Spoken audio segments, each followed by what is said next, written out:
നമസ്കാരം. മുല്ലപ്പെരിയാറിന്റെ ആരോഗ്യത്തെക്കുറിച്ച് കേരളത്തിന് ആശങ്കയുണ്ട് എന്ന കാര്യത്തിൽ ആർക്കും സംശയമില്ല. നമ്മളത് പലതവണ ചർച്ച ചെയ്യുകയും ചെയ്തതാണ്. ഈ ആശങ്കയ്ക്ക് ശാശ്വത പരിഹാരം പുതിയ ഡാമാണോ, അതോ ഇപ്പോഴത്തെ ഡാമിന്റെ തൃപ്തികരമായ ബലപ്പെടുത്തലാണോ? ഇക്കാര്യത്തിൽ ചിലരെങ്കിലും യോജിക്കുന്നില്ല. പരിഹാരം പുതിയ ഡാമെന്ന് ഉറപ്പെങ്കിൽ തമിഴ്നാട് സമ്മതിക്കാത്തത് എന്തുകൊണ്ടാണ്? വെള്ളത്തിന്റെ അളവിൽ കേരളം കബളിപ്പിക്കുമെന്ന് തമിഴ്നാട് സംശയിക്കുന്നുണ്ടോ? അനന്തമായി നീളുന്ന മുല്ലപ്പെരിയാർ ആശങ്കയ്ക്ക് ഒരിക്കലും പരിഹാരമാവില്ലേ? ന്യൂസ് അവർ പരിശോധിക്കും.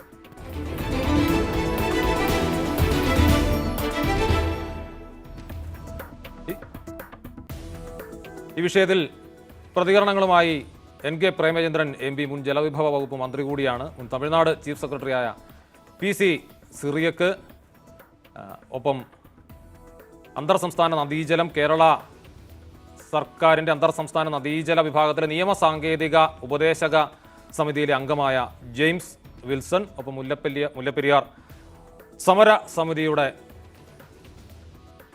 ഫാദർ ജോയ് നിരപ്പേൽ എന്നിവർ ചേരും. ആദ്യം ശ്രീ എൻ കെ പ്രേമേന്ദ്രനിലേക്ക്. ശ്രീ പ്രേമേന്ദ്രൻ, നമ്മളിത് ആദ്യമായല്ല ചർച്ച ചെയ്യുന്നത്. ഏഷ്യാനെറ്റ് ന്യൂസ് പോലും 2 ദിവസം മുമ്പ് ഇത് ചർച്ച ചെയ്തതാണ്. ഈ വിഷയം വീണ്ടും ഉയർന്നു വന്നപ്പോൾ കൃത്യമായ ഇടവേളകളിൽ പല കാരണങ്ങൾ കൊണ്ട് ഈ ആശങ്ക പങ്കുവെക്കുകയും ടെലിവിഷൻ ചാനലുകൾ ചർച്ച ചെയ്യുകയും മാധ്യമങ്ങൾ, വർത്തമാന പത്രങ്ങൾ എഡിറ്റോറിയൽ എഴുതുകയും രാഷ്ട്രീയ നേതാക്കൾ പ്രസ്താവന നടത്തുകയും അതിനുശേഷം ഇതുമെല്ലെ അടുത്തൊരു വിഷയം വരുമ്പോൾ വിസ്മൃതിയിലേക്ക് മായുകയും അവിടുത്തെ ജനങ്ങൾ ആശങ്കപ്പെടുകയും ചെയ്യുക. ഇതല്ലാതെ ഇതിനൊരു പരിഹാരമുണ്ടാകുമെന്ന് തോന്നുന്നുണ്ട്?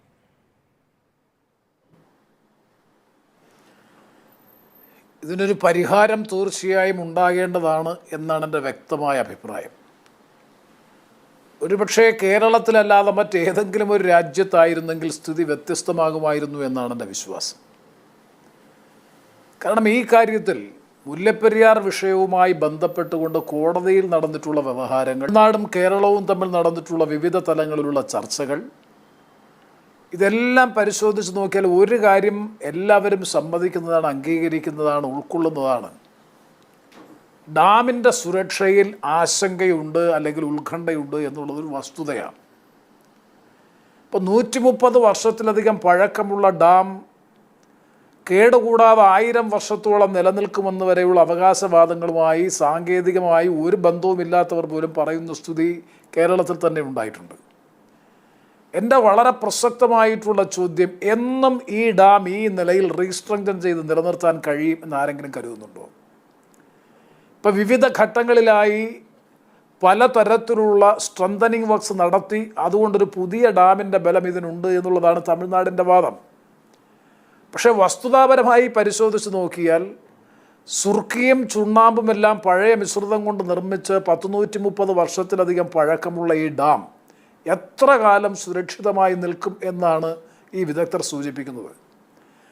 അപ്പോൾ ഒരാശങ്ക, ജനങ്ങളിൽ വലിയ തോതിലുള്ള ആശങ്കയും ഉത്കണ്ഠയും ഉണ്ടായിട്ടുള്ള പശ്ചാത്തലത്തിലെങ്കിലും ഈ പ്രശ്നത്തിനൊരു ശാശ്വതമായ പരിഹാരം ഉണ്ടാക്കാൻ ബന്ധപ്പെട്ടവർ ശ്രമിക്കണ്ടേ?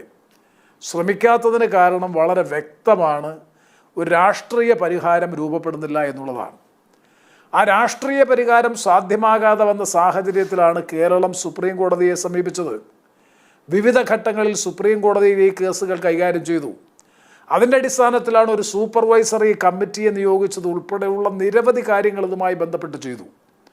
പക്ഷേ ഫലത്തിൽ ശാശ്വതമായ ഒരു പരിഹാരവും ഉണ്ടാകുന്നില്ല എന്ന് മാത്രമല്ല, അംജോദ് സൂചിപ്പിച്ചതുപോലെ കാലവർഷം വരുമ്പോൾ, പ്രളയമുണ്ടാകുമ്പോൾ, ദുരന്തങ്ങൾ ഉണ്ടാകുമ്പോൾ നിരന്തരം ചർച്ച ചെയ്യുന്ന, അല്ലെങ്കിൽ വർഷകാലത്ത് മാത്രം ചർച്ച ചെയ്യുന്ന ഒരു വിഷയമായി മുല്ലപ്പെരിയാർ പ്രശ്നം മാറി എന്നുള്ളതാണ് വസ്തുത. അതിനപ്പുറത്തേക്കൊരു ഗൗരവതരമായ സമീപനം ഈ കാര്യത്തിൽ ഉണ്ടാകുന്നില്ല.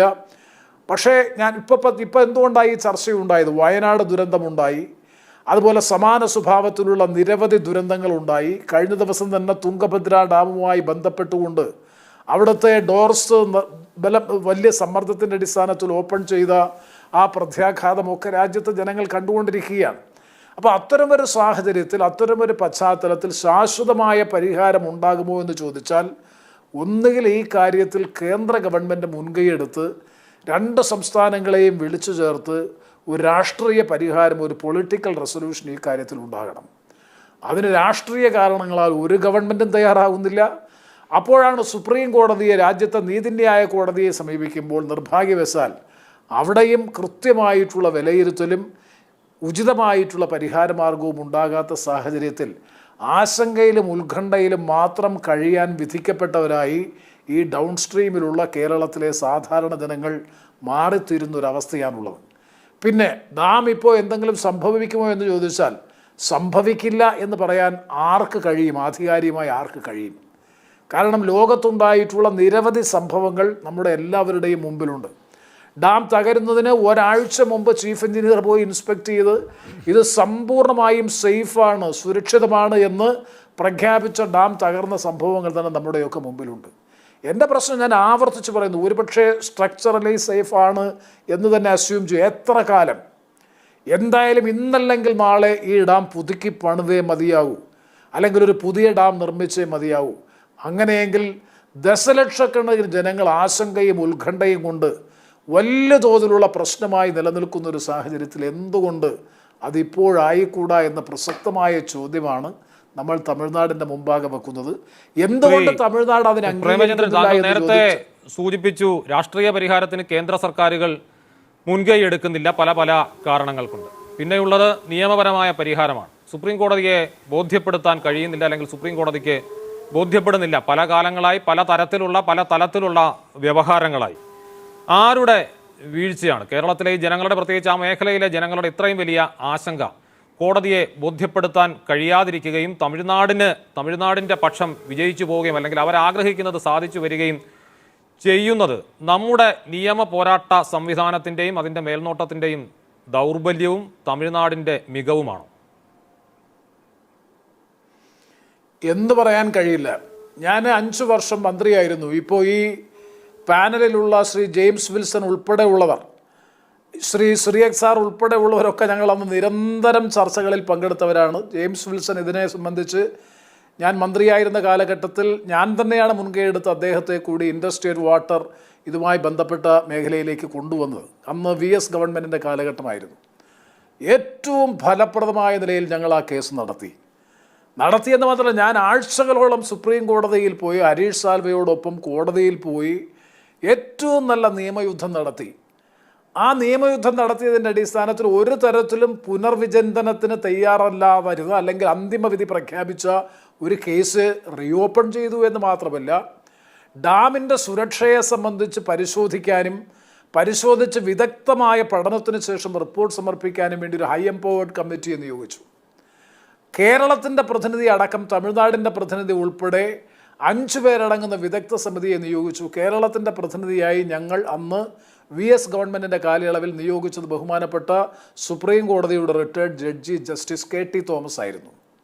ഞങ്ങൾ വളരെ ബഹുമാനത്തോടെ ആദരവോടുകൂടി ഞാൻ പറയാൻ ആഗ്രഹിക്കുന്നു, നമ്മുടെ കേസ് ദുർബലപ്പെട്ടത്, നമ്മുടെ കേസ് തകർന്നത് അദ്ദേഹം സ്വീകരിച്ച ഒരു നിലപാട് കേരളത്തിന് ഏറ്റവും വലിയ കനത്ത ആഘാതമായിരുന്നു.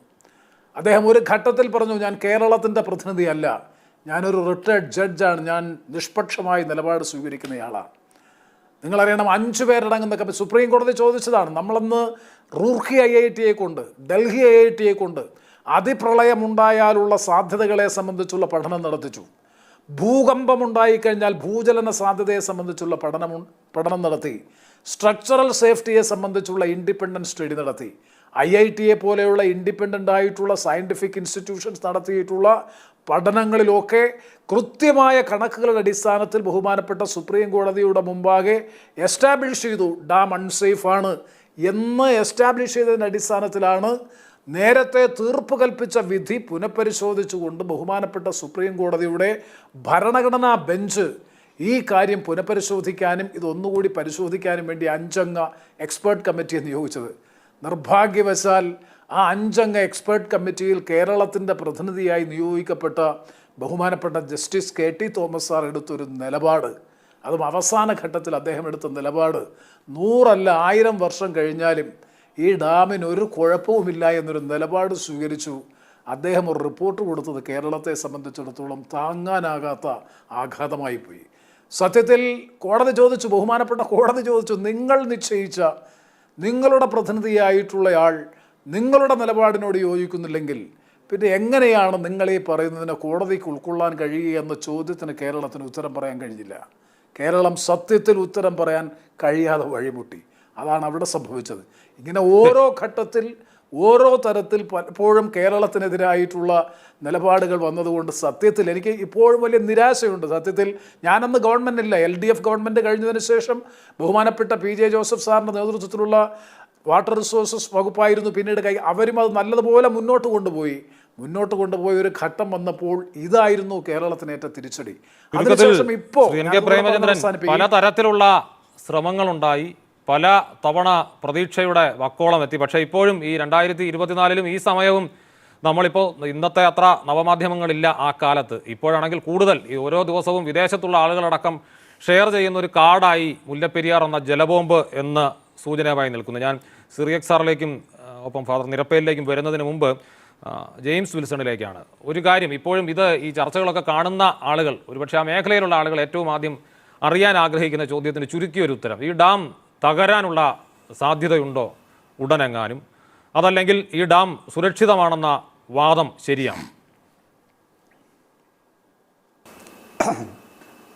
പ്രിയപ്പെട്ട അബ്ജോത്, ഇത് രണ്ട് നമ്മൾ വളരെ എക്സ്ട്രീം ആയിട്ടുള്ള വാദങ്ങളാണ് ഉയർത്തുന്നത്. പ്രേമേന്ദ്രൻ സാർ ഇപ്പോൾ പറഞ്ഞു നമ്മൾ എങ്ങനെയാണ് ഈ കേസ് നടത്തിയത്, ഡാമിനെ കുറിച്ചുള്ള സുരക്ഷയെക്കുറിച്ച് പറയുമ്പോൾ രണ്ട് തരത്തിലുള്ള വാദങ്ങൾ ഇവിടെയുണ്ട്. ഒന്ന്, കേന്ദ്ര ജല കമ്മീഷൻ 1979 മുല്ലപ്പെരിയാർ ഡാമിനെ സംബന്ധിച്ചിടത്തോളം അവരൊരു പ്രിസ്ക്രിപ്ഷൻ എന്ന് പറയുന്നത് അവർ തന്നത്. അതായത് അന്നത്തെ കേന്ദ്ര ജല കമ്മീഷൻ്റെ ചെയർമാനായിരുന്ന ശ്രീ KC തോമസ് ഡാം സന്ദർശിച്ച് 79 നവംബർ മാസത്തിൽ അദ്ദേഹം കേരളത്തിൻ്റെയും തമിഴ്നാടിൻ്റെയും പ്രതിനിധികളോടൊപ്പം ഡാം സന്ദർശിച്ചതിന് ശേഷം ഡാമിലെ ജലനിരപ്പ് ഉടൻ തന്നെ 136 അടിയിലേക്ക് താഴ്ത്തുവാനും അതിനുശേഷം ചില ഡാമിന് കുറച്ച് സുരക്ഷാ നടപടികൾ, അതായത് immediate, medium time, long time എന്ന് പറഞ്ഞ് സുരക്ഷാ നടപടികൾ അദ്ദേഹം നിർദ്ദേശിച്ചു. ആ സമയത്ത് തന്നെ ഉയർന്നു വന്ന ലോങ് ടൈം എന്ന് പറയുന്ന ആ നടപടിയുടെ ഒരു ഭാഗമായിരുന്നു ഒരു പുതിയ ഡാം പണിയുക എന്നുള്ളത്. അതിൻ്റെ അകത്ത് രണ്ട് ഓപ്ഷൻ ഉണ്ടായിരുന്നു. ഒന്നുകിൽ ഒരു പുതിയ ഡാം പണിയുക, അല്ലെങ്കിൽ ഈ ഡാമിനെ കോൺക്രീറ്റ് ബാക്കിംഗ് കൊണ്ട് ബലപ്പെടുത്തുക. ഇങ്ങനെ ഒരു ഓപ്ഷൻ അവിടെ ഉണ്ടായിരുന്നു. പക്ഷേ ഈ ഓപ്ഷൻ്റെ അകത്ത് നമ്മൾ കണ്ട ഒരു സാധനം എന്ന് പറഞ്ഞു കഴിഞ്ഞാൽ, ഇതൊരു 1984 വരെ ഇതിൻ്റെ അകത്ത് കൃത്യമായ മോണിറ്ററിങ് കേരളവും തമിഴ്നാടും കേന്ദ്ര ജല കമ്മീഷൻ തമ്മിൽ നടന്നെങ്കിലും 84 ശേഷം കേരളത്തിനെ വിളിക്കാതെ കേന്ദ്ര ജല കമ്മീഷൻ തമിഴ്നാടും തമ്മിലുള്ള ഒരു കമ്മ്യൂണിക്കേഷൻ ഇതിൽ നടക്കുകയും 1985 കേന്ദ്ര ജല കമ്മീഷൻ ഒരു മെമ്മോറാണ്ടം ഓഫ് മുല്ലപ്പെരിയാർ ഡാം എന്ന് പറഞ്ഞിട്ട് ഒരു ഡോക്യുമെൻ്റ് പുറപ്പെടുവിക്കുകയുണ്ടായി. ആ ഡോക്യുമെൻറ്റിൽ അവർ പറയുന്നത് ഈ ഡാം ബലപ്പെടുത്തി കഴിഞ്ഞാൽ ഡാമിനെ 152 അടിയിലേക്ക് ഉയർത്താമെന്നായിരുന്നു. പക്ഷേ ഇങ്ങനെ ഒരു ഡോക്യുമെൻ്റ് ഉള്ളത് പോലും കേരളത്തിന് അന്ന് കൃത്യമായി കേരളത്തിന് ഹാൻഡ് ഓവർ ചെയ്യുകയുണ്ടായില്ല. അത് വളരെ ഒരു 2 വർഷത്തിന് ശേഷം, കാരണം അവർ വളരെ വളരെ I can say that was not a fair game they have played there. So ഇപ്പോൾ നിൽക്കുന്ന വർത്തമാനകാലത്തിലെ ആശങ്ക അവശേഷിക്കുന്നുണ്ട്. ഒരു ഫെയർ ഗെയിം നമ്മളോട് ഉണ്ടായിട്ടില്ല എന്ന കാര്യത്തിൽ മലയാളികൾക്ക് ഒരു തർക്കവുമില്ല താനും. ഞാൻ ഇനി അങ്ങോട്ട് എന്നതിലേക്കാണ് ഞാൻ ആ ചോദ്യം ചോദിച്ചത്. ആ ചോദ്യത്തിന് ഞാൻ ഉത്തരം പറയാം. അതായത് ഇപ്പോൾ കേന്ദ്ര ജല കമ്മീഷൻ നടത്തിയ പഠനങ്ങളുണ്ട്. കേന്ദ്ര ജല കമ്മീഷൻ നടത്തിയ പഠനങ്ങളുടെ ഫലമായിട്ട് അവർ പറയുന്നത് മുല്ലപ്പെരിയാർ ഡാം സുരക്ഷിതമാണെന്നാണ്. ഇപ്പോൾ സാറ് പറഞ്ഞ പോലെ നമ്മൾ അതുപോലെ തന്നെ ഈക്വലി കോമ്പറ്റൻ്റ് ആയിട്ടുള്ള IIT ഡൽഹി പ്രളയ സാധ്യതയെക്കുറിച്ച് പഠനം നടത്തി, IIT റൂർക്കി ഭൂകമ്പ സാധ്യതയെക്കുറിച്ചും സ്ട്രക്ചറൽ സ്റ്റെബിലിറ്റിയെക്കുറിച്ചും പഠനം നടത്തി. IIT റൂർക്കിയുടെ റിപ്പോർട്ടിൽ അവർ പറയുന്നത് മുല്ലപ്പെരിയാർ ഡാമിന് സ്ട്രക്ചറലും സീസ്മിക്കുമായിട്ടുള്ള സേഫ്റ്റിയുടെ മുമ്പിലുള്ള ക്വസ്റ്റ്യൻസ് അവർ ഉയർത്തിയിട്ടുണ്ട്. അത് ഇപ്പം ഇവിടെ ഈ പലരും സോഷ്യൽ മീഡിയയിൽ പ്രചരിപ്പിക്കുന്ന പോലെ നിൽക്കുന്ന നില ഡാം പൊട്ടി തകരുമെന്നല്ല പറയുന്നത്. കാരണം എന്ന് വെച്ച് കഴിഞ്ഞാൽ അതിൻ്റെ അകത്ത് അവർ പറയുന്നത് ഈ ഡാമുകൾ അല്ലെങ്കിൽ നമ്മൾ nuclear power station, major bridges, metro എന്നൊക്കെ പറയുന്നത് ക്രിട്ടിക്കൽ സ്ട്രക്ചർ എന്ന് പറയുന്ന സിവിൽ എഞ്ചിനീയറിംഗ് സ്ട്രക്ചറുകളാണ്. ഇത് വൺസ് ഇൻ എ ലൈഫ് ടൈമിൽ അതിന് ഒരു ക്രിട്ടിക്കലായിട്ടുള്ള, അതായത് ഓരോ സൊസൈറ്റിയും ഒരു റിസ്ക് അക്സെപ്റ്റബിൾ ക്രൈറ്റീരിയ ഉണ്ട്. ആ ക്രൈറ്റീരിയ ഇത് മീറ്റ് ചെയ്യുന്നില്ല എന്നാണ് നമ്മൾ പറയുന്നത്. കാരണം ഇപ്പോൾ നിങ്ങൾ ആലോചിച്ച് കഴിഞ്ഞാൽ ഫുക്കുഷിമയിലൊരു ന്യൂക്ലിയർ അവിടെ ഒരു റിയാക്ടറിൻ്റെ അടുത്തൊരു പ്രോബ്ലം ഉണ്ടായി. Japan is A society which will invest a lot on the safety.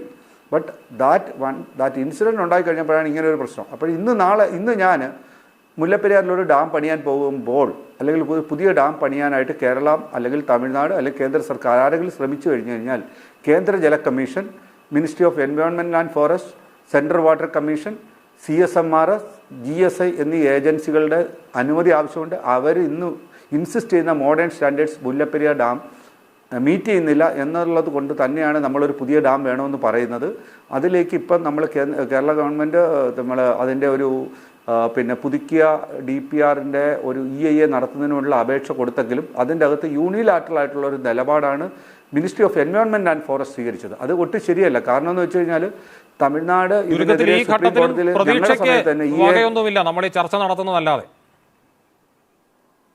അല്ല, അങ്ങനെ പറയാൻ പറ്റില്ല. കാരണം എന്ന് വെച്ചാൽ how the government of India, കാരണം നമ്മളെ സംബന്ധിച്ചോളം ഇതൊരു വൈൽഡ് ലൈഫ് സാങ്ച്വറിയാണ്. ഒരു വൈൽഡ് ലൈഫ് സാങ്ച്വറിയിൽ ഒരു ഡാം നമ്മൾ നിർമ്മിക്കണമെങ്കിൽ ഇന്നത്തെ ഒരു ഫെഡറൽ സിസ്റ്റത്തിൽ അതിൻ്റെ അധികാരം അവിടുത്തെ ministry of environment and forest ആണ്. അവർ അതിനുള്ള ഒരു അനുമതി തന്നാൽ മാത്രമേ നമുക്കവിടെ ഒരു ഫെഡറൽ സിസ്റ്റത്തിൽ അതിനെ റെസ്പെക്ട് ചെയ്തുകൊണ്ട് നമുക്ക് കയറാൻ പറ്റത്തുള്ളൂ.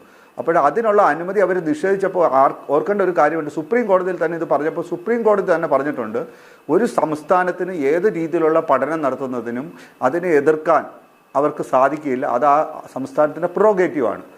ഒരു ഡാം 2014 വിധിയിൽ പറയുന്നത് ഡാമിൻ്റെ കൺസ്ട്രക്ഷൻ വരുമ്പോൾ കേരളവും തമിഴ്നാടും തമ്മിൽ ഒരു കോംപ്രമൈസ് വേണം. അവർ തമ്മിൽ ചേർന്നുകൊണ്ട് തമിഴ്നാടിൻ്റെ അംഗീകാരത്തോടു കൂടി മാത്രമേ നമുക്കൊരു പുതിയ ഡാം നിർമ്മിക്കാൻ പറ്റത്തുള്ളൂ. പക്ഷേ ഇപ്പോൾ പഠനം പോലും നമ്മൾ തടയുന്നത് ഈ പഠനത്തിനെതിരെ സുപ്രീം കോടതിയിൽ നേരത്തെ ഉള്ള സമയത്ത് തമിഴ്നാട് കൊടുത്ത ഹർജികൾ സുപ്രീം കോടതി തള്ളിക്കൊണ്ട് സുപ്രീം കോടതി ഇതിൽ അനുകൂല നിലപാടെടുത്ത് സമയങ്ങളുണ്ടായിട്ടുണ്ട്. ഇപ്പോഴിവിടെ ഉള്ള പ്രശ്നമെന്ന് പറഞ്ഞു കഴിഞ്ഞാൽ ഇതിൻ്റെ അകത്ത് നമ്മളിപ്പോഴും ഈ കേസ് വേറൊരു കേസിൽ, അതായത് കാർ പാർക്കിങ്ങുമായി ബന്ധപ്പെട്ട ഒരു കേസിൽ ഈ കരാറിൻ്റെ നിയമസാധുത വീണ്ടും പരിശോധിക്കാൻ സുപ്രീം കോടതി തീരുമാനിച്ച ഒരു ഘട്ടത്തിലാണ് നമ്മൾ നിൽക്കുന്നത്.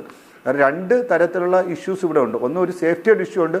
രണ്ട്, ഈ കരാറിൻ്റെ പുറത്ത് വരുന്ന കരാർ നിയമപരമായി നിലനിൽക്കുന്നതാണ്. കോൺസ്റ്റിറ്റ്യൂഷൻ ബെഞ്ച് 2014 വിധി പ്രഖ്യാപിച്ച സാധനം വിസിറ്റ് ചെയ്യാനായിട്ട് അത് ഇഷ്യൂ ഫ്രെയിം ചെയ്യുന്നത് തന്നെ വളരെ ഡിഫിക്കൽട്ടായിട്ടുള്ള ഒരു കാര്യമാണ്. ആ ഇഷ്യൂസ് ഫ്രെയിം ചെയ്യാൻ നേരത്തെ കോടതി അത് അംഗീകരിച്ചിട്ടുണ്ട്. So we will actually you cannot actually get one thing. ഇതിൻ്റെ ഒരു കാര്യം പറയാം, ഇതൊരു വളരെ വളരെ സങ്കീർണമായൊരു പ്രശ്നമാണ്. അതിൽ ഒരു ഫൈൻ ഡേ മോർണിംഗിൽ ആർക്കും അതിനൊരു സൊല്യൂഷൻ ഉണ്ടാക്കാൻ പറ്റത്തില്ല. ഗവൺമെന്റ് ആൻഡ് ഓൾ പൊളിറ്റിക്കൽ അടിയന്തരമായി എന്തായാലും നടക്കില്ല എന്ന കാര്യത്തിൽ സംശയമില്ല. അതിപ്പോൾ അതിനുവേണ്ടി ആവശ്യപ്പെടുന്നവരുടെ കൂടി ശ്രദ്ധയ്ക്കാണ്. PC സിറിയക്കിലേക്ക് വന്നാൽ തമിഴ്നാട്ടിലെ ആളുകൾക്ക് അല്ലെങ്കിൽ തമിഴ്നാട്ടിലെ ആ മേഖലയിലെ ആളുകൾക്ക് മുല്ലപ്പെരിയാർ ഡാമും അവിടെ നിന്നുള്ള വെള്ളവും അതിനെ എത്ര വൈകാരികമായാണ് അവർ കൈകാര്യം ചെയ്യുന്നത്. ഇപ്പോൾ വളരെ പ്രാക്ടിക്കലായി നോക്കിയാൽ തമിഴ്നാടിന് ബോധ്യപ്പെടണം, തമിഴ്നാട് സമ്മതിക്കണം. തമിഴ്നാട് രാഷ്ട്രീയമായി സമ്മതിക്കണമെങ്കിൽ അവിടെയുള്ള ജനങ്ങൾ സമ്മതിക്കണം, അവരെ കൺവിൻസ് ചെയ്യണം. അതിന് ഇത്രയും കാലം തമിഴ്നാട്ടിലൊക്കെ പ്രവർത്തിച്ചിരുന്ന ഒരാളെന്ന നിലയിൽ കേരളം എന്താണ് ചെയ്യേണ്ടത്? ഒന്നാമതായിട്ട് thank you Abjod for the opportunity. പ്രഗത്ഭനായ മന്ത്രിയെന്നും ഏറ്റവും സമർത്ഥനായ പാർലമെൻ്ററിയനെന്നൊക്കെ പേരെടുത്ത ശ്രീ പ്രേമചന്ദ്രൻ്റെ കൂടെ ഈ ചർച്ചയിൽ പങ്കെടുക്കാൻ അവസരം കിട്ടിയതൊരു വലിയ കാര്യമായിട്ട് ഞാൻ കരുതുകയാണ്. പ്രത്യേകിച്ച് ഈ വിഷയത്തിൽ അദ്ദേഹം എല്ലാം അരച്ചു കലക്കി കുടിച്ച വിദഗ്ധനാണെന്ന് വേണമെങ്കിൽ പറയാം. അദ്ദേഹം വളരെ ലോജിക്കലായിട്ട് ആ കേസിൻ്റെ ഇന്നത്തെ സ്ഥിതി ഇവിടെ അവതരിപ്പിക്കുകയും ചെയ്തു. അപ്പോൾ എനിക്കിപ്പോൾ പറയാനുള്ളത് ഇത്രയേ ഉള്ളൂ. നമ്മുടെ ലക്ഷ്യം എന്താണ്? നമ്മുടെ ഒന്നാമത്തെ ലക്ഷ്യം കേരളത്തിലെ ജനങ്ങളുടെ തുടർച്ചയായ സുരക്ഷ. നമ്മുടെ രണ്ടാമത്തെ ലക്ഷ്യം തമിഴ്നാട്ടിലെ ആളുകൾക്ക് 5 ജില്ലകളിൽ അവർക്ക് കുടിവെള്ളം, ഈ വെള്ളം നമ്മൾ കൊടുക്കുന്നത് തുടർന്ന് നിലനിർത്തുക. ഈ രണ്ടുമാണ് നമ്മുടെ ലക്ഷ്യങ്ങൾ. ഈ ലക്ഷ്യങ്ങൾ സാധിക്കാൻ വേണ്ടി നമ്മൾ ഈ ഡാം അവിടെ കെട്ടി പെരിയാറും മുല്ലയാറും സന്ധിക്കുന്നിടത്ത് ഈ ഡാം പൊന്തി വന്നു. അവിടെ കിട്ടുന്ന വെള്ളം മുഴുവൻ സംഭരിച്ച് ഭഗീരഥൻ ഗംഗയെ തിരിച്ചു വിട്ടതുപോലെ പെനിക്വിക്ക് എന്ന് പറഞ്ഞ ആൾ ഈ നമ്മുടെ പെരിയാറിനെ കിഴക്കോട്ട് തിരിച്ചു വിട്ട് തമിഴ്നാട്ടിലേക്ക് പിടിച്ചു. അപ്പം നിർഭാഗ്യവശാൽ പല പ്രശ്നങ്ങളും ഉണ്ടായി. ഇപ്പോഴത്തെ സ്ഥിതി നോക്കുകയാണെങ്കിൽ ഈ ഡാമിൽ കുറേ പണികളൊക്കെ നടന്നിട്ടുണ്ട്. അത് സ്ട്രക്ചറലി സേഫ് ആണെന്ന് പലരും സർട്ടിഫൈ ചെയ്യുന്നു. പക്ഷേ ഇപ്പോഴത്തെ ഒരു ഭൂചലനം, ഒരു എർത്ത്ക്വേക്ക് ഉണ്ടായാൽ ഇത് നിലനിൽക്കും, രക്ഷപ്പെടും എന്ന് ഉറപ്പ് പറയാൻ ആരും തയ്യാറില്ല. ഭൂകമ്പം മാത്രമല്ല, ഇപ്പോഴത്തെ കാലത്ത് നമ്മൾ അതിതീവ്രമായ മഴ, 10 മണിക്കൂറിൽ പെയ്യേണ്ട മഴ മുഴുവൻ 1 മണിക്കൂറിൽ പെയ്യുന്നു. ഈ ഘനമഴ പെയ്ത് മേഘവിസ്ഫോടനം കൊണ്ടുണ്ടാകുന്ന ഈ ഘനമഴ അതും വളരെ ഫ്രീക്വൻ്റായിട്ട് സംഭവിക്കുന്നു. അതുണ്ടായാൽ പോലും ഡാമിൻ്റെ കാര്യം എങ്ങനെയാണെന്ന് തീർച്ച പറയാൻ വിദഗ്ധന്മാർ തയ്യാറല്ല. ഈ ഘട്ടത്തിൽ എന്ത് ചെയ്യാൻ പറ്റും? കേരള സർക്കാരും പ്രതിപക്ഷവും എല്ലാവരും ചേർന്ന് ഒരു നിർദ്ദേശം സമർപ്പിച്ചിരിക്കുന്നത് പുതിയ ഡാമാണ്. പുതിയ ഡാം കെട്ടാൻ പറ്റുമെങ്കിൽ ഏറ്റവും നല്ലത്. പക്ഷേ പുതിയ ഡാം കെട്ടാൻ എങ്ങനെ പറ്റും? ഇപ്പം തന്നെ 1 കിലോമീറ്റർ താഴെ ഒരു സ്ഥലം കണ്ടുപിടിച്ചിട്ടുണ്ട്. ആ സ്ഥലത്ത് വാസ്തവത്തിൽ വിദഗ്ധന്മാർ പറയുന്നു, ആ സ്ഥലത്ത് ഒരു പുതിയ ഡാമിന് വേണ്ടി എക്സ്കവേഷൻ നടത്തിയാൽ, അവിടെ ഭയങ്കരമായൊരു കുഴി കുഴിച്ചാൽ ഇപ്പോഴത്തെ ഡാം തന്നെ തകരാറിലാകും. ചിലപ്പോൾ അതുകൊണ്ട് തന്നെ ഈ ഡാം തകർന്നു പോയേക്കും. അത്ര വലിയൊരു എക്സ്കവേഷൻ. കാരണം പുതിയ ഡാമിന്, പഴയ ഡാമിന് 1300 അടിയാണ് നീളമെങ്കിൽ പുതിയതിന് 1800 അടിയായിരിക്കും നീളം. പഴയതിന് 162 അടിയാണ് പൊക്കമെങ്കിൽ പുതിയതിൻ്റെ ഉയരം 205 അടിയായിരിക്കും.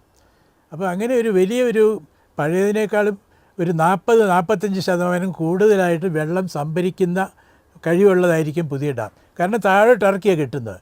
താഴോട്ട് ഇറക്കുമ്പോൾ കൂടുതൽ ഒരു catchment area will be larger, കൂടുതൽ സ്ഥലത്തുനിന്ന് വെള്ളം കിട്ടുന്നു.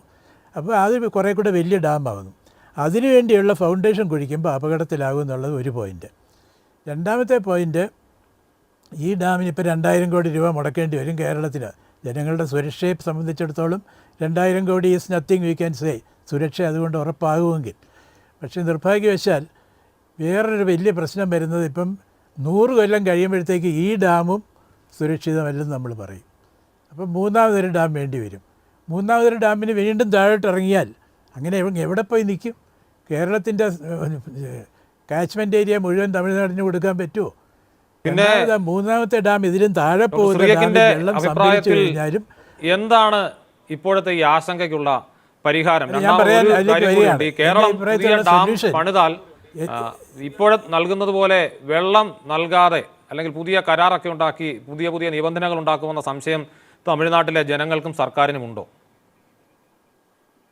ആ സംശയം നീക്കണം. അങ്ങനെ നമ്മൾ അതുകൊണ്ട് തന്നെ ആദ്യമേ ഞാൻ പറഞ്ഞത്, നമ്മുടെ ലക്ഷ്യം 2: 1 കേരളത്തിലെ ജനങ്ങളുടെ സുരക്ഷ, 2 തമിഴ്നാട്ടിലെ ജനങ്ങൾക്ക് ജലം. കേരളത്തിന് സുരക്ഷ, തമിഴ്നാട്ടിന് വെള്ളം. ഇത് നമ്മുടെ ഒരു പ്രഖ്യാപിത ലക്ഷ്യമായിട്ട് നമ്മൾ തുറന്നു പറയുകയാണ്.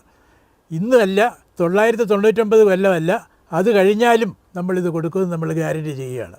അപ്പം ഇങ്ങനെ ഗ്യാരണ്ടി ചെയ്യുമ്പോഴത്തേക്കും ഈ പുതിയ ഡാം എന്നുള്ളത് പ്രശ്നങ്ങളാണ്, നമുക്ക് പറ്റില്ല. അതുകൊണ്ടാണ് ഞാൻ പറഞ്ഞ മറ്റൊരു സൊല്യൂഷൻ, ഈ ഡാമിനെ ജലം സംഭരിക്കുന്ന ഡാം എന്നുള്ള നിലയിൽ നിന്നും മാറ്റി അതിനെ ഒരു വെള്ളം തിരിച്ചു വിടുന്ന ഒരു റെഗുലേറ്റർ എന്ന സ്ഥിതിയായിട്ട് നമ്മൾ കാണണം. ഇന്നവിടെ 136 അടി വെള്ളം. ഒന്നാമതായിട്ട് തമിഴ്നാടോട് പറയാനുള്ളത് ഇതാണ്, 1980 മുതൽ കഴിഞ്ഞ 10-40 കൊല്ലമായിട്ട് 136 അടി ജലമായിട്ട് അവിടെ നിർത്തി. ഈ 136 അടിയായിട്ട് നിയന്ത്രിച്ച് നിർത്തിയ കാലത്ത് തമിഴ്നാടിന് എന്തെങ്കിലും നഷ്ടം ഉണ്ടായിട്ടുണ്ടോ? 136 അടിയായിട്ട് നിർത്തിക്കൊണ്ട് ഒരു നഷ്ടം ഉണ്ടായിട്ടില്ല. കണക്കുകൾ പരിശോധിച്ചാൽ മനസ്സിലാകും. അന്ന് 1980 പെരിയാർ ജലം കൊണ്ട് ജലസേചനം നടത്തപ്പെട്ട സ്ഥലത്തിൻ്റെ വിസ്തൃതി ഇന്ന് അതിലും കൂടിയിട്ടുണ്ട്. ആ കൂടുതൽ എങ്ങനെ പറ്റി? ഒന്നാമത് അവർ കുറച്ചുകൂടെ എഫിഷ്യൻ്റായിട്ട്, വാട്ടർ കുറേ കൂടെ എഫിഷ്യൻ്റായിട്ട് വെള്ളം യൂസ് ചെയ്യാൻ വേണ്ടി പല കാര്യങ്ങളും ചെയ്തു. രണ്ടാമത് പെരിയാറിൽ വന്ന വെള്ളം മുഴുവൻ അങ്ങോട്ട് നീക്കുകയായിരുന്നു. 136 അടി ആയാലും 142 ആയാലും 152 എന്നുള്ളതൊന്നും വ്യത്യാസമില്ല. വന്ന ജലം മുഴുവൻ അങ്ങനെ തന്നെ കിഴക്കോട്ട് നീങ്ങുന്നു. അതുകൊണ്ട് തമിഴ്നാട്ടിന് പരാതിയില്ല, പരാതിക്ക് ന്യായമില്ല. കാരണം കഴിഞ്ഞ 40 കൊല്ലം കൊണ്ട് ഈ 136 അടിയായി നിയന്ത്രിച്ച് നിർത്തിയത് കൊണ്ട് നഷ്ടമൊന്നും സംഭവിച്ചിട്ടില്ല. പിന്നെ കേരളത്തിന് നഷ്ടമുണ്ടായോ? കേരളത്തിന് ഏതായാലും മുഴുവൻ വെള്ളം കൊടുക്കാൻ സമ്മതിച്ച് കൊടുത്തുകൊണ്ടിരിക്കുന്നു. കേരളത്തിന് ആളുകൾ ഭയമില്ലായിരുന്നു. കാരണം 136 അടിയല്ലേ ഉള്ളൂ. 152 അടിയായി ഉള്ളതിനേക്കാളും 136 അടിയെന്ന് പറഞ്ഞാൽ 2/3 കപ്പാസിറ്റിയേ ഉള്ളൂ. 1/3 കപ്പാസിറ്റി ഒഴിവാക്കിയിരിക്കുകയാണ്. ഇന്നിപ്പോൾ ആ ഡാം സേഫാണ് സ്ട്രക്ചറലി എന്ന് പറയുമ്പോൾ ഞാൻ പറയും, തമിഴ്നാട് ഒരുപാട് പണി ചെയ്തില്ലെന്നല്ല, ആ ബലപ്പെടുത്തൽ പണിയേക്കാൾ കൂടുതൽ ഫലപ്രദമായത് ഈ വെള്ളത്തിൻ്റെ ലെവൽ കുറച്ചത് കൊണ്ടാണ്. 1/3 അത് വാട്ടർ പ്രഷർ ഈസ് റിലീവ്ഡ്, 1/3 മാറ്റിക്കഴിഞ്ഞു. ഇനി ഞാൻ പറയുന്നത് 136 അടി ഇപ്പം തൽക്കാലം 142 അടി വരെ ആക്കാൻ അവർ സുപ്രീം കോടതി തമിഴ്നാടിനെ അനുവദിച്ചു. എങ്കിൽ പോലും നമ്മുടെ മുഖ്യമന്ത്രി തമിഴ്നാട് മുഖ്യമന്ത്രിയോട് സംസാരിച്ച് കൺവിൻസ് ചെയ്ത് കാര്യങ്ങളൊക്കെ പറഞ്ഞ് നമ്മുടെ ലക്ഷ്യം അവർക്ക് വെള്ളം കൊടുക്കുകയാണ്. ഇന്ന് മാത്രമല്ല, 999 കൊല്ലം മാത്രമല്ല, അത് കഴിഞ്ഞു. അക്കാര്യമെല്ലാം പറഞ്ഞ് എക്സ്പ്ലെയിൻ ചെയ്ത് കൺവിൻസ് ചെയ്യണം. രണ്ടാമത് ഞാൻ പറഞ്ഞ ഈ ഒരു 136 അടിയിൽ വെള്ളം തുടർന്ന് നിലനിർത്തുക തൽക്കാലത്തേക്ക്, നമ്മുടെ ആശങ്കയും നീങ്ങും. തമിഴ്നാട്ടുകാർക്ക് ഈ ഉറപ്പ്, മുഖ്യമന്ത്രി ഒരു ഉറപ്പ് കൊടുക്കാൻ വേണ്ടി കുറേ കൂടെ കാര്യങ്ങൾ ചെയ്യണമെന്ന് ഞാൻ പറയാം. രണ്ടാമത് ഇത് റെഗുലേറ്റർ എന്ന് പറഞ്ഞല്ലോ, ഇക്കൊല്ലം തന്നെ ഈ 136 അടിയെന്നുള്ളത് കുറയ്ക്കുക, 130 മതിയെന്ന് വെക്കുക ഇടക്കാലത്ത്, 115, 120 മതിയെന്ന് വെക്കുക, 115 വരെ കുറയ്ക്കാം. നിലവിലുള്ളതിൽ നിന്ന് ഞാൻ പറയാൻ കാരണമുണ്ട്. ഞാൻ പറയുന്നത് വരുന്നത് അത്തരം ആവശ്യങ്ങൾക്കെതിരെ അല്ലെങ്കിൽ അത്തരം തീരുമാനങ്ങൾക്കെതിരെ കേരളം സുപ്രീം കോടതിയെ സമീപിക്കുമ്പോൾ അവിടെ നിന്നും ആ നിലയിലുള്ള അനുഭവമല്ല നമുക്ക് ഉണ്ടാകുന്നത്. അതുകൊണ്ട് നമുക്ക് ഇവിടെ ഇരുന്ന് പറയാമെന്നല്ലാതെ തമിഴ്നാടിനെ എങ്ങനെ കൺവിൻസ് ചെയ്യും എന്നാണ് ചോദ്യം. ഞാനീ പറയുന്ന സുപ്രീം കോടതിയിലെ കേസ് നടത്തി ജയിക്കണമെന്നല്ല ഞാൻ വാദിക്കുന്നത്. അവരോട് ചർച്ച നടത്തി കാര്യങ്ങൾ അവരെ പറഞ്ഞ് ബോധ്യപ്പെടുത്തുക. ഇന്നിപ്പോൾ തമിഴ്നാടിന് വെള്ളം കിട്ടുന്നത് എങ്ങനെയാണ്? ഒരു ടണ്ണലുണ്ട്, 90 അടി ലെവലിലാണ് ആ ടണ്ണൽ താഴോട്ട് പോകുന്നത്. ആ 90 അടി ലെവലിലുള്ള ടണ്ണലിൽ കൂടെയാണ് അവർക്ക് വെള്ളം കിട്ടുന്നത്. അപ്പോൾ പിന്നെ 115 അടി ആണെങ്കിൽ പോലും 90 അടിയുള്ള ടണ്ണലിൽ കൂടെ വെള്ളം പോകാൻ യാതൊരു തടസ്സവുമില്ല.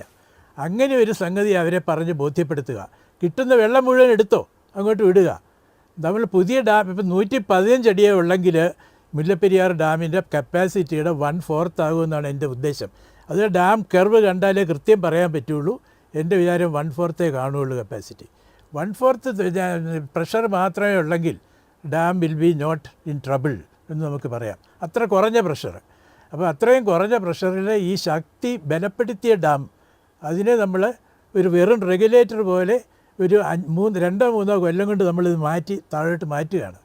ഒരു കാശും തമിഴ്നാട്ടിന് ചിലവില്ല. ആ ഇപ്പോൾ ഉള്ള ടണ്ണിൽ കൂടി തന്നെ വെള്ളം താഴോട്ടെടുക്കുക. പറഞ്ഞത് വ്യക്തമായി. രണ്ടാമത് പറഞ്ഞ ഈ റെഗുലേറ്ററിന്റെ സാങ്കേതികമായ വിശദീകരണമൊക്കെ, അല്ലെങ്കിൽ അതിൽ എന്താണ് ചെയ്യാൻ പറ്റുക എന്നുള്ളത് NK പ്രേമേന്ദ്രനും ജെയിംസ് വിൽസണും ഒക്കെ പറയുമായിരിക്കും. ഞാൻ വീണ്ടും ആവർത്തിച്ച് ചോദിക്കുന്നത്, ഇത്ര കാലം ചർച്ച നടത്തിയിട്ടും നമുക്ക് കൺവിൻസ് ചെയ്യാൻ കഴിയാത്തത് താങ്കളുടെ തമിഴ്നാട് അനുഭവത്തിന്റെ കൂടി പശ്ചാത്തലത്തിൽ ഇനി എങ്ങനെ കൺവിൻസ് ചെയ്യാൻ കഴിയും എന്നാണ് എൻ്റെ ചോദ്യം. അതിനെന്ത് മാർഗമാണ് കേരളം സ്വീകരിക്കേണ്ടത്? അത് ഞാൻ പറയാം. അതിന് സ്വീകരിക്കേണ്ട ഒന്നാമതായിട്ട് നമ്മുടെ മുഖ്യമന്ത്രി അവിടെ ചെന്ന് തമിഴ്നാട് മുഖ്യമന്ത്രിയെ കാണണം. കണ്ട് അദ്ദേഹത്തോട് ആദ്യമായിട്ട് മുഖവരിയായിട്ട് പറയണം, താങ്കൾക്ക് വലിയ രാഷ്ട്രീയ പ്രശ്നമുണ്ടെന്നറിയാം, ജനങ്ങൾ കൺവിൻസ്ഡാക്കാൻ എളുപ്പമല്ല, പ്രതിപക്ഷം മാക്സിമം മുതലെടുക്കും, you will be at risk എന്ന് പറഞ്ഞ് തീർച്ചയായിട്ടും അദ്ദേഹത്തോട് പറഞ്ഞാൽ, അദ്ദേഹം വളരെ റീസണബിൾ വ്യക്തിയായിട്ടാണ് എൻ്റെ അനുഭവത്തിൽ ഞാൻ കണ്ടിട്ടുള്ളത്.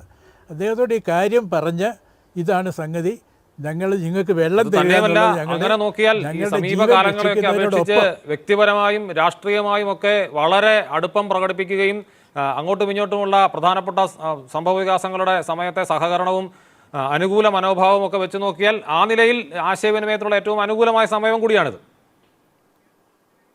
അതെ, തീർച്ചയായിട്ടും വാസ്തവത്തിൽ സത്യം പറഞ്ഞാൽ ഇത് ശ്രീ കരുണാനിധിയെപ്പോലെയുള്ള ഒരു സീനിയർ ലീഡർ അദ്ദേഹത്തിൻ്റെ ജീവിതത്തിൻ്റെ അവസാന ഘട്ടത്തിൽ ഇത് ചെയ്യണമായിരുന്നു.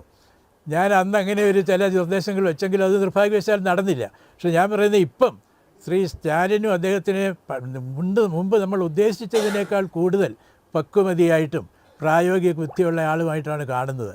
നമ്മുടെ മുഖ്യമന്ത്രി അവിടെ ചെന്ന് അദ്ദേഹത്തോട് പറയുക, ഞങ്ങളുടെ ജനങ്ങളുടെ ജീവൻ രക്ഷിക്കുന്നത് പോലെ തന്നെ പ്രധാനമാണ് തമിഴ്നാടിന് ഇത്രയും വെള്ളം കൊടുക്കുക എന്നുള്ളത്. മുല്ലപ്പെരിയാർ വരുന്ന വെള്ളം മുഴുവൻ, ഒരു തുള്ളി പോലും അങ്ങോട്ട് വേണ്ട, മുഴുവൻ അങ്ങോട്ട് തന്നേക്കാം എന്ന് പറയുക. അത് എങ്ങനെ കൊണ്ടുപോകും? സാധാരണ ഗതിയിലുള്ള സർക്കാർ തലത്തിലുള്ള ഉദ്യോഗസ്ഥ തലത്തിലുള്ള ആശയവിനിമയം, അതിനൊക്കെ ശേഷമുള്ള കൂടിക്കാഴ്ചയ്ക്കൊക്കെ അപ്പുറം അസാധാരണമായ സാഹചര്യത്തിൽ അസാധാരണമായ നടപടികൾ ഉണ്ടാകണമെന്നാണ് അദ്ദേഹം പറയുന്നത്. നമുക്ക് വേഗം തിരിച്ചെത്താം ഫാദർ ജോയ് നിരപ്പേലിലേക്ക് ഒരു ചെറിയ ഇടവേളയ്ക്ക് ശേഷം.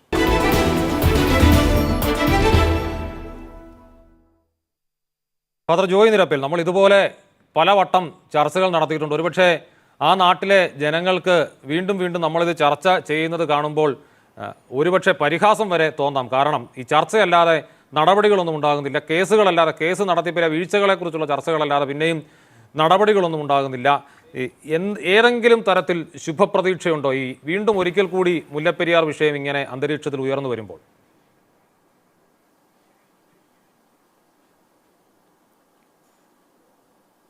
തീർച്ചയായിട്ടും ശുഭപ്രതീക്ഷ ഉണ്ട്. ഇപ്പോഴത്തെ പ്രത്യേക സാഹചര്യത്തിൽ ആദ്യമായിട്ട് ഏറ്റവും പ്രിയപ്പെട്ട പ്രേമേന്ദ്രൻ സാറിനെ ഞാൻ പ്രത്യേകമായിട്ട് അനുമോദിക്കുന്നു. 2006 മുതൽ ഞാൻ നിരന്തരം അദ്ദേഹവുമായിട്ട് ബന്ധപ്പെടുന്ന വ്യക്തിയാണ്. ഇക്കാര്യത്തിൽ ഏറ്റവും അധികം ആധികാരികമായിട്ട് പഠിച്ച് പറയാൻ പറ്റുന്ന ഒരു വ്യക്തിയാണ് അദ്ദേഹം.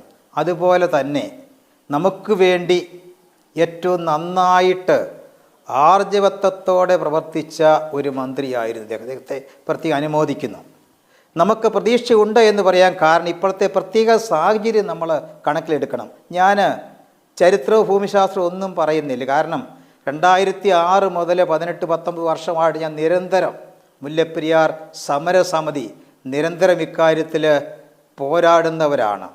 പ്രതീക്ഷ ഉണ്ടാകുമെന്ന് പറയാൻ കാരണം ഇപ്പോൾ വയനാട് ആ ദേശീയ ദുരന്തം, അതുപോലെ ഇപ്പോഴത്തെ കാലാവസ്ഥാ വ്യതിയാനം, അതുപോലെ മേഘവിസ്ഫോടനം, ഇതൊക്കെ ജനങ്ങളെ കൂടുതൽ ഭയത്തിൽ ആക്കിയിട്ടുണ്ട്. നമുക്കറിയാം. അതുപോലെ നമുക്കറിയാം മൂന്നാറിൽ, കാഞ്ഞിരപ്പള്ളിയിൽ, മറ്റ് എറണാകുളത്ത്, കളമശ്ശേരി എല്ലായിടത്തും ഈ പ്രതിഭാസം നടന്നുകൊണ്ടിരിക്കും. അതുകൊണ്ട് എല്ലാവരും ഇപ്പോൾ സത്യം മനസ്സിലാക്കി ഉണർന്ന് പ്രവർത്തിക്കുന്ന ഒരു അവസ്ഥയിൽ എത്തിച്ചേർന്നിരിക്കുന്നു. ഇത് എവിടെയേ സംഭവിക്കാം? നമുക്കറിയാം, വയനാട്ടിൽ ഒരു ദിവസം പെയ്തത് 450-500 മില്ലിമീറ്റർ റെയിനാണ്.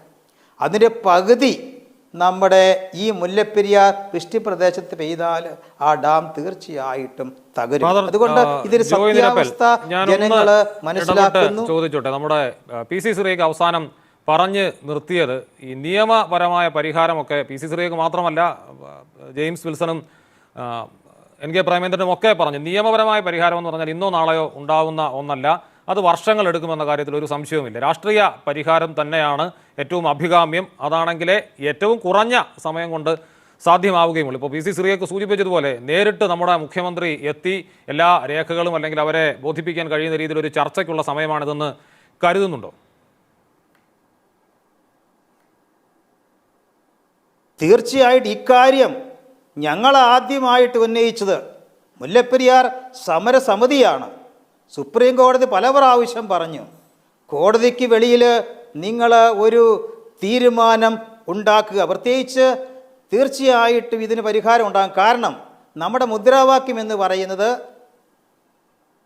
തമിഴ്നാടിന് ജലം നമുക്ക് സുരക്ഷ. മുല്ലപ്പെരിയാർ സമരസമിതിയായി ഈ മുദ്രാവാക്യം ആദ്യം കൊണ്ടുവന്നത്. കേരളം മുഴുവനും ആ മുദ്രാവാക്യം ഏറ്റെടുത്തു.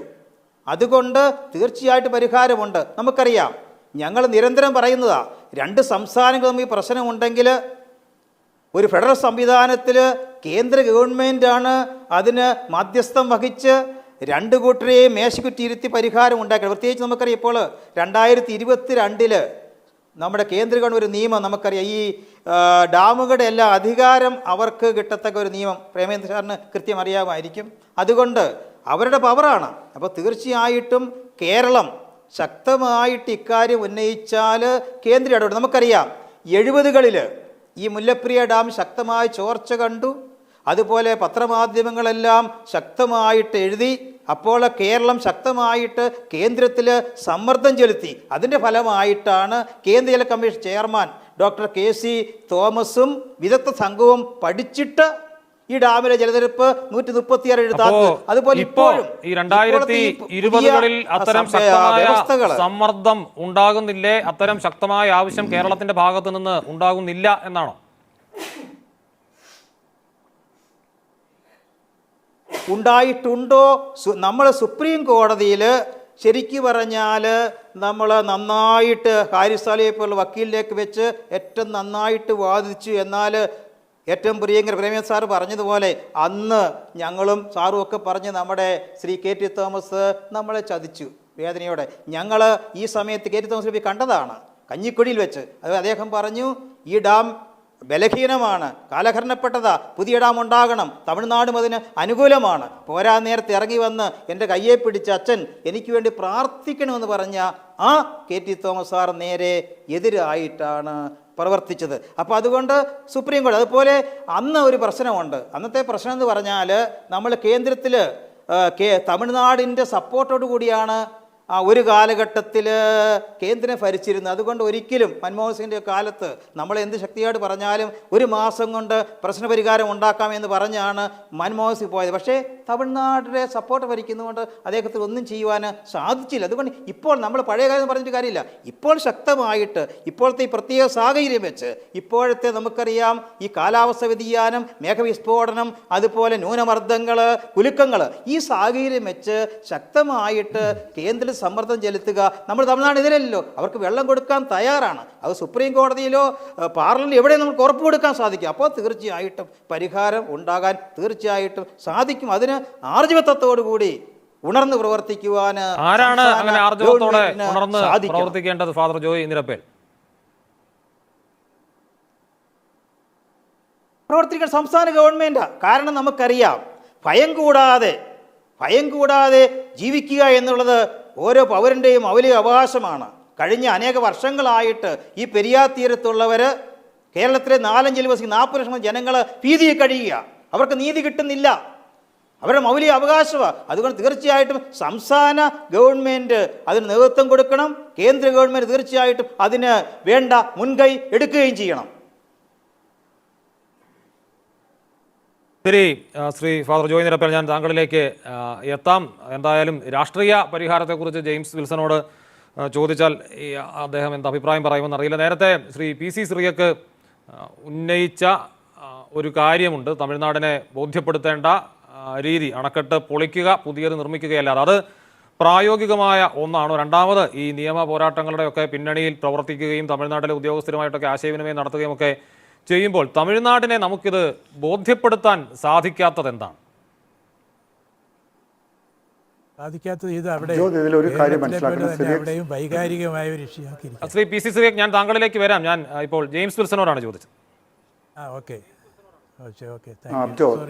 അബ്ജോദ്, ഈ വിഷയത്തിൽ എനിക്ക് പറയാനുള്ളത്, ഇതിൽ ബോധ്യപ്പെടുത്തലുള്ള പ്രശ്നമല്ല, ഇതിലൊരു പബ്ലിക് പെർസെപ്ഷൻ്റെ കുറച്ച് ഇഷ്യൂസ് ഉണ്ട്. സാറിപ്പം പറഞ്ഞു, സിറിയക് സാറിപ്പം പറഞ്ഞു വെള്ളം കൊടുക്കുന്നതാണ് അവിടുത്തെ പ്രശ്നം. നിങ്ങൾ മനസ്സിലാക്കേണ്ട ഒരു കാര്യമുണ്ട്. നമ്മൾ എല്ലാവരും വിചാരിക്കുന്ന പോലെ 1970കളിൽ മുല്ലപ്പെരിയാർ കരാർ പുതുക്കി എന്ന് പറയുന്നത് അച്യുതമേനോൻ ചെയ്തത് ഒരു ലീഗലായിട്ടുള്ള ഒരു എഗ്രിമെൻറ്റിൽ ഒപ്പിടുക മാത്രമാണ്.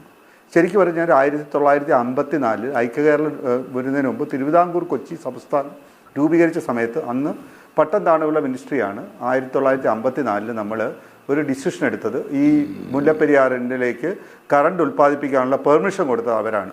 അന്ന് അവിടെ 2 കാര്യങ്ങൾ സംഭവിച്ചു. ഒന്ന്, 1300 ക്യൂസെക്സ് മാത്രം കപ്പാസിറ്റി ഉണ്ടായിരുന്ന ടണൽ വലുതാക്കാനും 4 പവർ ഹൗസുകൾ അവിടെ നിർമ്മിക്കാനുമുള്ള, അതായത് അവിടെ 4 മെഷീൻ ഇൻസ്റ്റാൾ ചെയ്തുകൊണ്ട് 35 മെഗാവാട്ടിൻ്റെ വീതം 4 മെഷീൻ ഇൻസ്റ്റാൾ ചെയ്ത് 140 മെഗാവാട്ട് വൈദ്യുതി ഉൽപ്പാദിപ്പിക്കാനുള്ള പെർമിഷൻ കൊടുത്തു. അതിൻ്റെ കോണ്ടസ്റ്റ് എന്ന് പറഞ്ഞു കഴിഞ്ഞാൽ നമ്മളാരെ കുറ്റം പറയല്ല, എന്നൊരു നാഷണൽ ആയിട്ടുള്ള ഒരു പെർസ്പെക്റ്റീവിൽ നിന്നുകൊണ്ടാണ് ചെയ്തത്. പക്ഷേ അവിടെ സംഭവിച്ച വ്യത്യാസം എന്താണെന്ന് വെച്ച് കഴിഞ്ഞാൽ വളരെ ഇമ്പോർട്ടൻ്റ് ആയിട്ടുള്ള ഒരു കാര്യമാണ്. കാരണം നേരത്തെ മുല്ലപ്പെരിയാറിൽ പെയ്യുന്ന മഴ അല്ലെങ്കിൽ മുല്ലപ്പെരിയാറിൽ കിട്ടുന്ന വെള്ളം തമിഴ്നാട്ടിലേക്ക് കൊണ്ടുപോകണമെങ്കിൽ ഏകദേശം 7 മാസം, ഒരു വർഷം ഏകദേശം ശരാശരി 21 TMC വെള്ളമാണ് അവിടെ കിട്ടുന്നത്. അപ്പോൾ നിങ്ങൾക്കത് ടണൽ വഴി കൊണ്ടുപോകണമെങ്കിൽ 6 മുതൽ 7 മാസം വരെ ഉണ്ടെങ്കിൽ മാത്രമേ കൊണ്ടുപോകാൻ പറ്റത്തുള്ളായിരുന്നു. ഈ സമയത്ത് നമ്മൾ വൈകെ അവരൊരു ഡാം നിർമ്മിക്കുകയും ഇതിന് ഒരു ബാലൻസ് റിസർവറായിട്ട് ഏതാണ്ട് മുല്ലപ്പെരിയാറിൻ്റെ കപ്പാസിറ്റി ഉള്ളൊരു ഡാം വൈകെ നിർമ്മിക്കുകയും നമ്മളുടെ ടണലിൻ്റെ ശേഷി 1300 ആയിരുന്നത് 2100 മാറിക്കഴിഞ്ഞപ്പോൾ ഏകദേശം 3.5 മാസം കൊണ്ട് മുല്ലപ്പെരിയാറിൽ പെയ്യുന്ന 21 TMC വെള്ളം തമിഴ്നാടിന് വളരെ ഫലപ്രദമായി, അതായത് വാട്ടർ മാനേജ്മെൻറ്റിൻ്റെ ചില പ്രിൻസിപ്പിൾസാണ് അവർ വരുന്നത്, അത് തമിഴ്നാട്ടിൽ കൊണ്ടുപോകാൻ പറ്റും. അപ്പോൾ അവിടെ തമിഴ്നാടിന് യഥാർത്ഥത്തിൽ ഇപ്പം 136 അടിയിൽ ഡാം നിന്നാലോ 142 അടി ഡാം നിന്നാലോ 152 അടി ഡാം നിന്ന് കഴിഞ്ഞാലോ ഒരു ശരാശരി മഴ പെയ്യുന്ന വർഷങ്ങളിൽ അവർക്ക് വെള്ളം കൊണ്ടുപോകാൻ നേരുന്നത് കേരളത്തേക്ക് ഒരു തുള്ളി പോലും വെള്ളം വരേണ്ട കാര്യമില്ല. ഇനി ഡാമിൻ്റെ ജലനിരപ്പ് 152 നിന്നാൽ പോലും അതിവർഷം വരുമ്പോൾ മുല്ലപ്പെരിയാർ ഡാം സ്പില്ല് ചെയ്യും. ഈ വസ്തുതകൾ ഞങ്ങൾ സുപ്രീം കോടതിയിൽ 2008 തമിഴ്നാടിൻ്റെ ഇന്നത്തെ കാവേരി സെല്ലിൻ്റെ വൈസ് ചെയർമാനായിരുന്ന ശ്രീ സുബ്രഹ്മണ്യത്തിന് രേഖകൾ സഹിതം നമ്മൾ ക്രോസ് എക്സാമിൻ ചെയ്ത് അത് ബോധ്യപ്പെടുത്തിയതാണ്. കാരണം സാറിപ്പം പറഞ്ഞതുപോലെ, സിറിയക് സാർ പറഞ്ഞ പോലെ അവരുടെ കൃഷിസ്ഥലങ്ങൾ കൂടിയിട്ടുണ്ട്. അവർ കൊണ്ടുപോകുന്ന വെള്ളം നേരത്തെ കൊണ്ടുപോകുന്നതിനേക്കാൾ കൂടുതൽ വെള്ളം അവർ കൊണ്ടുപോകുന്നുണ്ട്. ഇത് വെള്ളത്തിൻ്റെ പ്രശ്നം എന്ന് പറഞ്ഞു കഴിഞ്ഞാൽ ഇവിടെ സാറ് പറഞ്ഞ ഒരു ചെറിയൊരു വസ്തുതയുണ്ട്. അതായത് കൃഷിസ്ഥലങ്ങൾ അവർ കൂട്ടിക്കഴിഞ്ഞപ്പോൾ നിങ്ങൾക്ക് വരൾച്ചയുള്ള വർഷങ്ങളിൽ ഈ പറയുന്ന നിങ്ങൾ നേരത്തെ ഉണ്ടായിരുന്ന കൃഷിക്കാരേക്കാൾ കൃഷി സ്ഥലത്തേക്കാൾ കൂടുതൽ സ്ഥലത്തേക്ക് നിങ്ങൾ അതിൻ്റെ ഈ ശരിക്കും പറഞ്ഞാൽ നെറ്റ് ഇറിഗേറ്റഡ് ഏരിയ എന്ന് പറയുന്ന ഒരു വസ്തുതയുണ്ട്. അതായത് ആയക്കട്ട് ഏരിയ, വെള്ളം എത്തിക്കുന്ന സ്ഥലങ്ങൾ കൂട്ടിക്കഴിഞ്ഞു കഴിഞ്ഞാൽ നിങ്ങൾക്ക് രണ്ട് രീതിയിൽ അതിന് സൊല്യൂഷൻ കാണാം. നിങ്ങളുടെ റിസർവോയറിലേക്ക്, അതായത് മുല്ലപ്പെരിയാർ ഡാമിലേക്ക് വരുന്ന വെള്ളം ഒരു വർഷം കൂടുതലായിട്ട് വെള്ളം ഉണ്ടെങ്കിൽ നിങ്ങൾക്ക് നിലവിലുള്ള ഏരിയയിൽ 2 പൂവോ 3 പൂവോ കൃഷി ചെയ്യാം.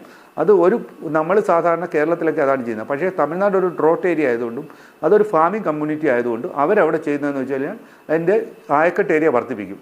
അപ്പോൾ ഈ വർഷകാലങ്ങളിൽ പ്രശ്നമില്ല. വരൾച്ച വരുന്ന വർഷങ്ങളിൽ വെള്ളം കുറയുമ്പോൾ എന്തുകൊണ്ട് വെള്ളം കുറയുന്നു എന്ന ചോദ്യത്തിന് അവർ ചൂണ്ടിക്കാണിക്കുന്നത് നമ്മളിവിടെ ഡാമിൽ ജലം പിടിക്കാൻ സമ്മതിക്കാത്തത്. അത് വസ്തുതാപരമായൊരു കാര്യമല്ലാതെ അവർക്കും അറിയാം. പക്ഷേ അതിലേക്ക് അവർ കൺസീഡ് ചെയ്യാനായിട്ട് അവർ തയ്യാറാകുന്നില്ല. ടെക്നിക്കലി പറയുകയാണെങ്കിൽ ഇവിടെ ഒരു ടെക്നിക്കൽ ഡിസ്കഷനിലേക്ക് പോകുമ്പോഴത്തേക്ക് തമിഴ്നാട്ടിൽ പല വീക്കായിട്ടുള്ള പല പോയിന്റുകളുണ്ട്. ചിലർ പറയുന്നു ഡാമിൻ്റെ അടിയിൽ ഒരു ടണൽ അടിച്ചാൽ തീരുന്ന പ്രശ്നമേ ഉള്ളൂ. അത് ഇതിനെക്കുറിച്ച് അപ്പോൾ അവർ വിചാരിക്കുന്ന ബ്രിട്ടീഷുകാർ അന്ന് 104 അടിയിൽ അല്ലെങ്കിൽ 110 അടിയിൽ ടണൽ അടിക്കുമ്പോഴത്തേക്ക് ബ്രിട്ടീഷ് ഗവൺമെൻറ് അന്ന് മുല്ലപ്പെരിയാറിൽ അതിനൊരു ഹൈഡ്രോളജിക്കലായിട്ടുള്ള ഒരു കൺസിഡറേഷൻ ഉണ്ട്. അതിൻ്റെ പുറത്താണല്ലോ അവർ ടണൽ അടിച്ചത്. അവർ മുഴുവൻ മണ്ടന്മാരായിരുന്നു.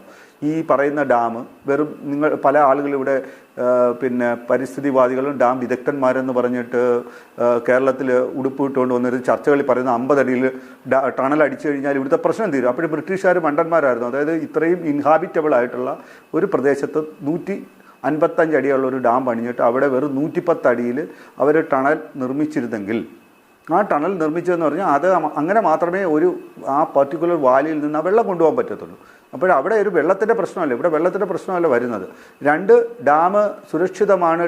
നമ്മൾ ഹൈഡ്രോളജിക് സേഫ്റ്റിയെക്കുറിച്ച് പറയുന്നു, നമ്മൾ സീസ്മിക് സേഫ്റ്റിയെക്കുറിച്ച് പറയുന്നു. ഇവിടെയുള്ള പ്രശ്നം എന്ന് പറഞ്ഞാൽ 2 വിദഗ്ധന്മാരുണ്ട്. താങ്കൾക്ക് ഒരു ഹാർട്ടിന് ഒരു പ്രോബ്ലം ഉണ്ട്, you are approaching a doctor. One doctor is saying you that you have to do a surgery. Another doctor is saying that okay, you can survive with the medicine. So it is a call by you or your family that what you have to do.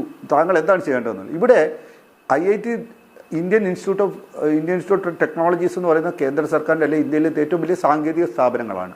അത് ഇപ്പോൾ Kerala government അത് sponsor ചെയ്തു എന്ന് പറയുന്നത് Kerala government പറയുന്ന പോലെ എഴുതി തരുന്ന സ്ഥാപനങ്ങളല്ലാതെ അവർ അതിൻ്റെ അകത്ത് പ്രത്യേകിച്ച് IIT ഡൽഹിയിലുള്ള അതിൻ്റെ ഹെഡ് ഓഫ് ഡിപ്പാർട്ട്മെൻ്റ് ആയിരുന്ന ഡോക്ടർ ഗൊസൈൻ വന്നിട്ട് 5 ദിവസത്തോളം സുപ്രീം കോടതിയിൽ തമിഴ്നാടിൻ്റെ അഭിഭാഷകരുടെ ക്രോസ് എക്സാമിനേഷന് വിധേയമായ ഒരു മനുഷ്യനാണ്. അദ്ദേഹം അന്ന് പറഞ്ഞത് ഈ മുല്ലപ്പെരിയാറിലുള്ള പ്രളയ സാധ്യതയെക്കുറിച്ചാണ്. നിങ്ങൾ മനസ്സിലാക്കേണ്ട ഒരു വസ്തുതയുണ്ട്. 2018 1924 നമ്മൾ പറയുന്ന 99 വെള്ളപ്പൊക്കത്തിലും മുല്ലപ്പെരിയാർ സ്ഥലത്ത് ഇപ്പം നമ്മൾ അവിടെ പ്രതീക്ഷിക്കാൻ പറ്റുന്ന ഏറ്റവും വലിയ മഴ പെയ്തിട്ടില്ല. ഏറ്റവും വലിയ മഴ പെയ്തത് 1943 ഒരു ജനുവരി മാസം ഒരു സൈക്ലോൺ ബേ ഓഫ് ബംഗാളിൽ നിന്ന് വന്നപ്പോഴാണ്. അന്ന് മുല്ലപ്പെരിയാർ ഡാമിൻ്റെ ജലനിരപ്പ് 155 അടി ക്രോസ് ചെയ്തില്ലെന്നും പറഞ്ഞുകൊണ്ട് ഒരു ചെറിയ തർക്ക വിഷയമുണ്ട്. അന്ന് മാധ്യമങ്ങൾക്ക് ഇതുപോലെ വാർത്തകൾ കിട്ടാനുള്ള ഒരു ഇൻഫർമേഷൻ ഇല്ലാതെ കൊണ്ടാണ്. പക്ഷേ അത് വളരെ കുറച്ച് സമയം, അതിൻ്റെ ക്വാണ്ടിറ്റി ഓഫ് വാട്ടർ എന്ന് പറഞ്ഞാൽ 1924 നമ്മൾ 2018 കണ്ടതിനേക്കാൾ വളരെ കുറവായിരുന്നു. വളരെ പെട്ടെന്ന് പെയ്ത ഒരു മഴ പെട്ടെന്ന് ഒഴുകിപ്പോയി, ഷട്ടറുകൾ തുറന്നു. നമ്മൾക്ക് മുല്ലപ്പെരിയാറിനെ കുറിച്ചുള്ള ആശങ്ക വരുന്നത് 61 വെള്ളപ്പൊക്ക സമയത്ത് മുല്ലപ്പെരിയാർ തുറന്നു വിട്ടപ്പോൾ അന്ന് ഇടുക്കിയില്ല. നമ്മളുടെ വൈദ്യുതി ബോർഡിൻ്റെ നേര്യമംഗലം പവർ ഹൗസ് പണിഞ്ഞുകൊണ്ടിരുന്നപ്പോൾ മുല്ലപ്പെരിയാറിൽ നിന്നുള്ള വെള്ളം വന്നിട്ട് അവിടെ പ്രശ്നം ഉണ്ടാക്കിയപ്പോഴാണ് അന്നത്തെ ചീഫ് സെക്രട്ടറി മുല്ലപ്പെരിയാർ ഡാം സന്ദർശിക്കുകയും മുല്ലപ്പെരിയാർ ഡാം സന്ദർശിച്ചതിന് ശേഷം അദ്ദേഹം നിർദ്ദേശിച്ചനുസരിച്ചുള്ള പല ചർച്ചകളിലൂടെ നീണ്ടുപോയിട്ട് പല രീതിയിൽ അത് വന്നിട്ട് ഒരു അച്ഛൻ ഇപ്പോൾ പറഞ്ഞതുപോലെ ഫാദർ ജോയ് സാർ പറഞ്ഞതുപോലെ 1979 ഈ നമ്മുടെ ഗുജറാത്തിലുള്ള മാച്ചു 1 മാച്ചു 2 എന്ന് പറഞ്ഞ 2 ഡാമുകൾ തകർന്നതിനെ തുടർന്ന് അതിൻ്റെ ഒരു അനുഭവത്തിൽ നിന്ന് വലിയൊരു ജനകീയ പ്രക്ഷോഭം പൊട്ടിപ്പുറപ്പെടുകയും അന്നത്തെ പീരുമേട് MLA നിയമസഭയിൽ സത്യാഗ്രഹം അനുഷ്ഠിക്കുകയും ചെയ്തപ്പോൾ CH മുഹമ്മദ് കോയ മുഖ്യമന്ത്രി ആയിരുന്നപ്പോൾ അദ്ദേഹത്തിന് അന്നത്തെ പ്രധാനമന്ത്രിയായ ചരൺ സിംഗിന് അദ്ദേഹം കൊടുത്ത കമ്പി സന്ദേശത്തിൻ്റെ അടിസ്ഥാനത്തിലാണ് വളരെ വിഷമിച്ച് അന്നത്തെ സെൻട്രൽ വാട്ടർ കമ്മീഷൻ ചെയർമാനായ KC തോമസ് ഇവിടെ സന്ദർശിക്കാൻ തയ്യാറായി. പലരും വിചാരിക്കുന്നത് KC തോമസ് കേരളത്തിന് രക്ഷിക്കാമെന്നുള്ളതാണ്. 5 കൊല്ലമായി KC തോമസ് മെമ്പറായിരുന്നപ്പോഴും ഡാം സുരക്ഷാ ചീഫ് എഞ്ചിനീയർ ആയിരുന്നപ്പോഴും കേരളം നിരന്തരം അദ്ദേഹത്തിനോട് ഇവിടെ മുല്ലപ്പെരിയാർ ഡാം സന്ദർശിക്കുകയും ഇതിനുള്ള സൊല്യൂഷൻ തരികയും ചെയ്തപ്പോൾ അദ്ദേഹം പറഞ്ഞു, ഞാൻ ഒരു മലയാളി ആയതുകൊണ്ട് ഞാൻ വരില്ല എന്ന് പറഞ്ഞു. അന്നത്തെ പ്രധാനമന്ത്രി പറഞ്ഞുകൊണ്ട് അദ്ദേഹം 1979 നിർബന്ധിതനായി ഇവിടെ വന്നാണ് മുല്ലപ്പെരിയാർ ഡാമിൽ ഈ തരത്തിലുള്ള കാര്യങ്ങൾ ഉണ്ടാക്കിയത്. ഇനി നമ്മൾ സൊല്യൂഷനെ കുറിച്ച് പറയുമ്പോഴത്തേക്ക് ഈ സൊല്യൂഷൻസിൽ പല രീതിയിലുള്ള പൊളിറ്റിക്കലായിട്ടുള്ള അതിൻ്റെ അകത്തേക്കുള്ള ഡിബേറ്റിലേക്ക് ഞാനൊരു ഉദ്യോഗസ്ഥൻ എന്ന നിലയിൽ ഞാൻ കടക്കുന്നത് ശരിയല്ല. പക്ഷേ ഇവിടെ പലർക്കും ബോധ്യപ്പെടുത്താൻ പറ്റുമ്പോൾ ഇതിൻ്റെ ഒരു പ്രശ്നം വരുന്നത് സമയക്കുറവ് കൊണ്ടാണ്. നമുക്ക് ഇടവേള പോകാനുള്ള സമയം അതിക്രമിച്ചിരിക്കുന്നു. എല്ലാവർക്കും സമയം നൽകേണ്ടതുകൊണ്ട് പ്രത്യേകിച്ച് പ്രേമേന്ദ്രൻ കാത്തിരിക്കുന്നു. വേഗം തിരിച്ചെത്താം ഒരു ചെറിയ ഇടവേളയ്ക്ക് ശേഷം.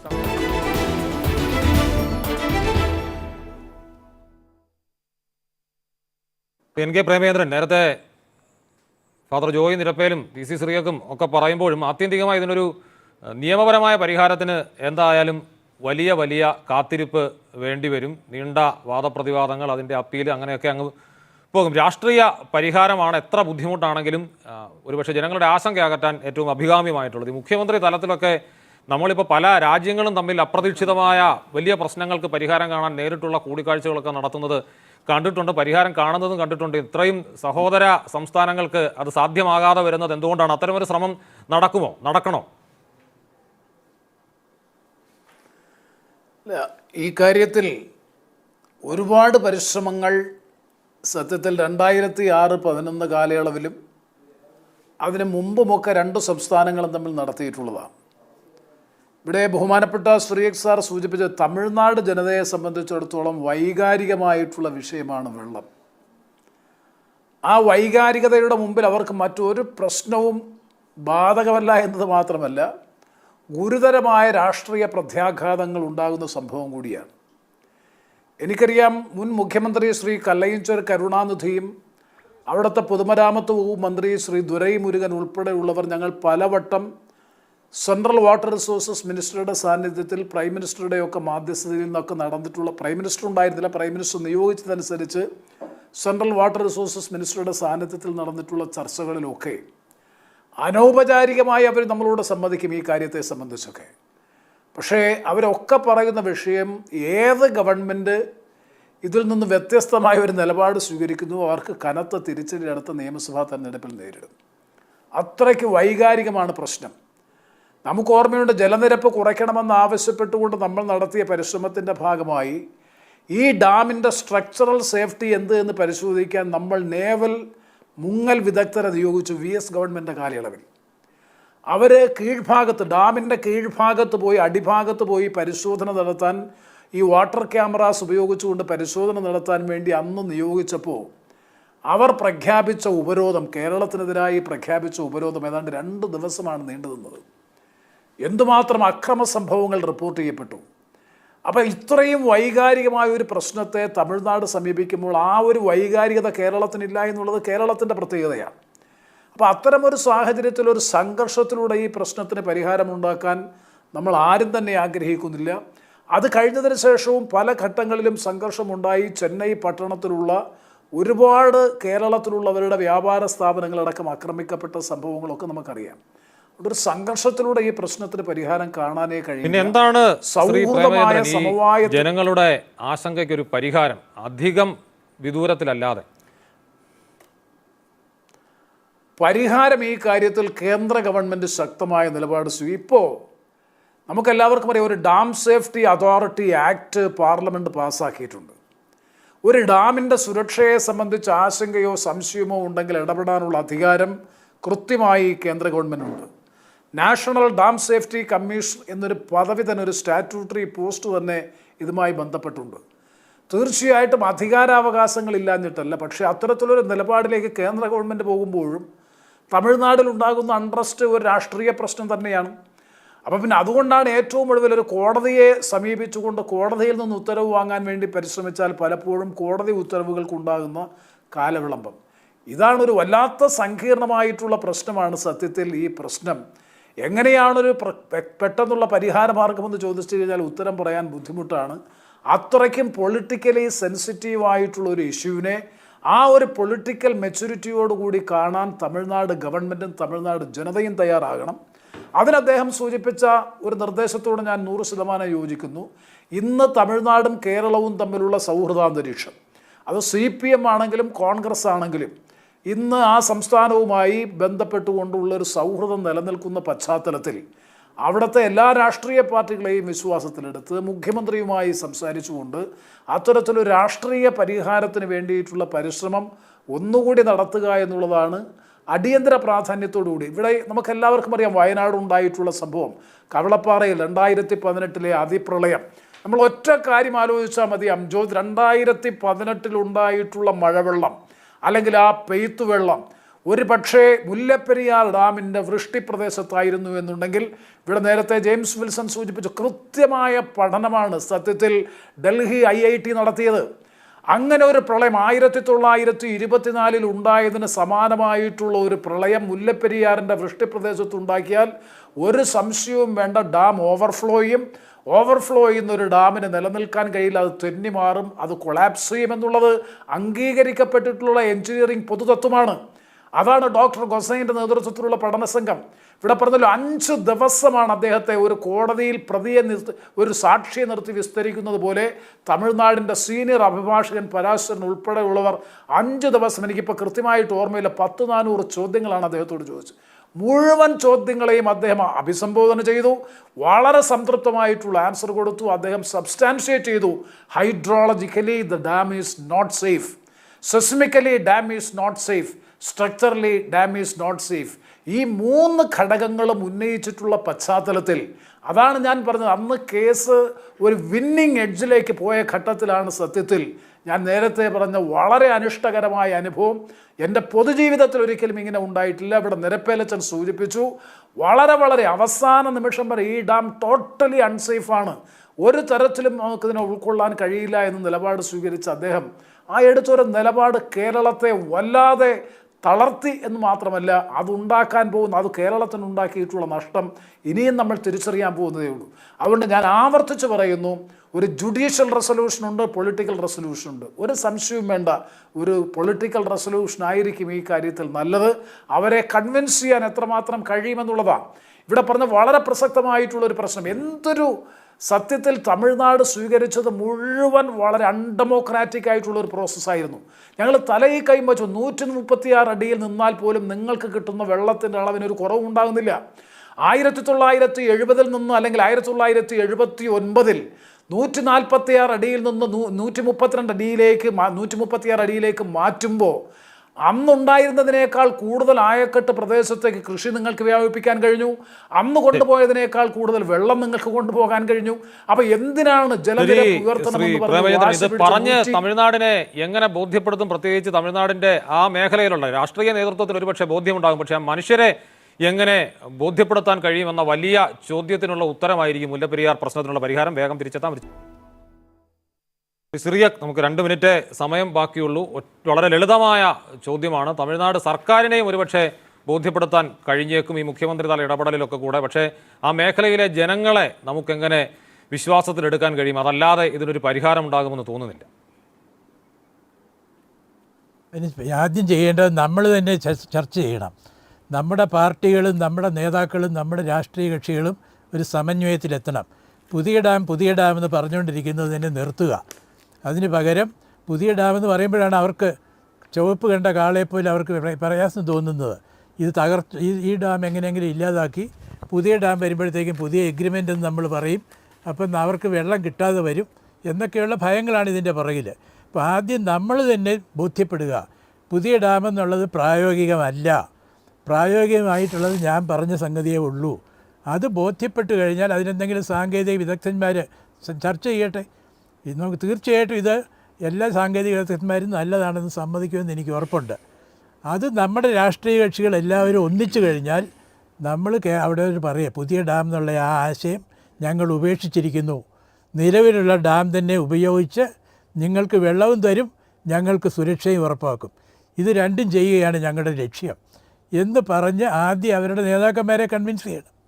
അത് കഴിഞ്ഞ് അവരോട് പറയണം, ഇത് നമ്മൾ ഈ 2 സംസ്ഥാനങ്ങളും തമ്മിൽ പരസ്പരം യോജിച്ച് ഒരുപാട് കാര്യങ്ങൾ ചെയ്യാനുണ്ട്, 2 കൂട്ടർക്കും നേട്ടങ്ങൾ വരിക്കാനുണ്ട്. അത് കേരളത്തിൻ്റെ സുരക്ഷയ്ക്ക് വേണ്ടി.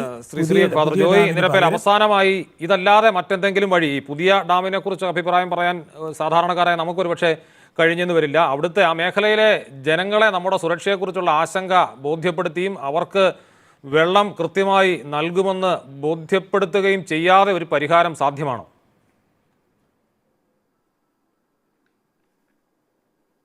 എനിക്ക് സിറിയക് സാറിൻ്റെ ആശയത്തോട് ഒരിക്കലും യോജിക്കാൻ സാധിക്കുന്നില്ല. കാരണം പഴയ ബലഹീനമായ കാലഘട്ട ഡാം നിലനിർത്തിക്കൊണ്ട് ടണ്ണിലൂടെ അവർക്ക് വെള്ളം കൊടുക്കാനുള്ള പദ്ധതി കാരണം ഇത് ഭ്രംശ മേഖലയിലാണ്. റിക്ടർ സ്കെയിൽ 6.9 ഉണ്ടാകാം. അങ്ങ് നിലനിർത്തിയാൽ തീർച്ചയായിട്ടും പോയി. അതുപോലെ ഇപ്പോഴത്തെ പുതിയ പ്രതിഭാസങ്ങൾ, കാലാവസ്ഥാ വ്യതിയാനം, അതുപോലെ തന്നെ മേഘവിസ്ഫോടനം. അതുകൊണ്ട് ആ പഴയ ഡാം നിലനിർത്തിക്കൊണ്ട് ഒരിക്കലും മുന്നോട്ട് പോകാൻ സാധിക്കില്ല. അത് വലിയ വിപത്തായിരിക്കും ഉണ്ടാകും. അതുകൊണ്ട് പുതിയ ഡാം മാത്രമേ അതിന് പരിഹാരമുള്ളൂ എന്നാണ് എൻ്റെ പൂർണ്ണമായ വിശ്വാസം. 1300 അടി താഴെ പുതിയ ഡാമിനുള്ള പറ്റിയ സ്ഥലം പണ്ട് കണ്ടെത്തി തമിഴ്നാട് പോലും അതിന് സപ്പോർട്ടായിരുന്നു. അതുകൊണ്ട് അതുപോലെ തന്നെ പറയാനുള്ളത്, ഇപ്പോൾ ഈ ഭൂചലനത്തേക്ക് അതിജീവിക്കാൻ പറ്റിയ ടെക്നോളജി കണ്ടുപിടിച്ചിട്ടുണ്ട്. അതിന് പറ്റിയ ഡാമുകൾ പണിയാനുള്ള നിലവിലെ ഡാമോ എന്ന കാര്യത്തിൽ ഉത്തരം കണ്ടെത്തേണ്ടതുണ്ട്. പക്ഷേ അതിനും അധികം സമയം കളയാനില്ല. ഏറ്റവും പ്രധാനം നമുക്ക് സുരക്ഷ, തമിഴ്നാടിന് വെള്ളം, ഇത് നമുക്ക് ബോധ്യമുണ്ട്. ഇത് തമിഴ്നാട്ടിലെ സർക്കാരിനെയല്ല, ആ മേഖലയിലെ ജനങ്ങളെ ബോധ്യപ്പെടുത്താൻ ആ നാട്ടിലെ സർക്കാരിനെ കൊണ്ട്, രാഷ്ട്രീയ പാർട്ടികളെ കൊണ്ട് എങ്ങനെ സാധിക്കും എന്ന കാര്യത്തിന് കേരളത്തിലെ രാഷ്ട്രീയ പാർട്ടികൾ ഉത്തരം കണ്ടെത്തണം. ചർച്ചയിൽ പങ്കെടുത്ത എല്ലാവർക്കും നന്ദി. ന്യൂസ് അവർ അവസാനിക്കുന്നു. 9@9 അളകനന്ദൻ.